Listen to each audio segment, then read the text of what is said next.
Hello, हा बोला ना. कुठे आहे?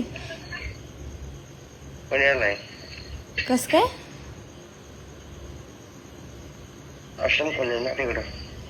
पुण्यात कधी? आता 1 महिना झाला. हा का? ऐक ना मित्रा, हॅलो, मी आकाश बोलतोय. हॅलो,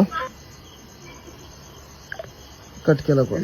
नमस्कार मित्रांनो, ही जी आयडी दिसते श्री राधाकृष्ण फाउंडेशन, हे एक फेक आयडी काढले कोणीतरी, जे की माझ्या नावावरून आपल्या पेजवर जे काही महिला मुली आहेत त्यांना फॉलो करणे, परत त्यांना माझ्या नावाने बोलणे, त्यांना काही अपशब्द बोलणे, काही गोष्टी करणं, असं काही म्हणजे काही पाठवते, काय करते मला तेवढं काही माहिती नाही. फक्त मला काही फॉलोअर्स महिलांनी मुलींनी टाकले की ही आयडी तुमची आहे का दादा म्हणून विचारले मला. मी म्हणलं की माझी आयडी नाही. मग मी आत्ता सहज बसल्या बसल्या चेक तर करा म्हणून SMS केला त्या आयडीवर.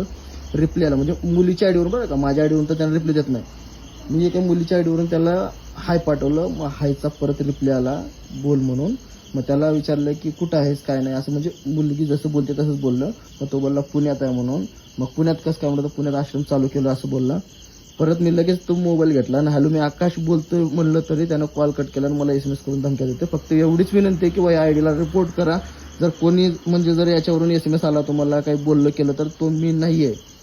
हा कोणतर माझ्या नावावर म्हणजे या आयडीवरून माझं नाव खराब करण्यासाठी असं SMS करतोय, मुलांना त्रास देण्याचा प्रयत्न करतोय.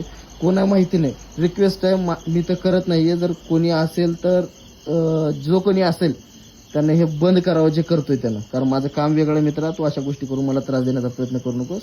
तिथं तेवढीच आहे मित्रांनो, या आयडीला रिपोर्ट मागा.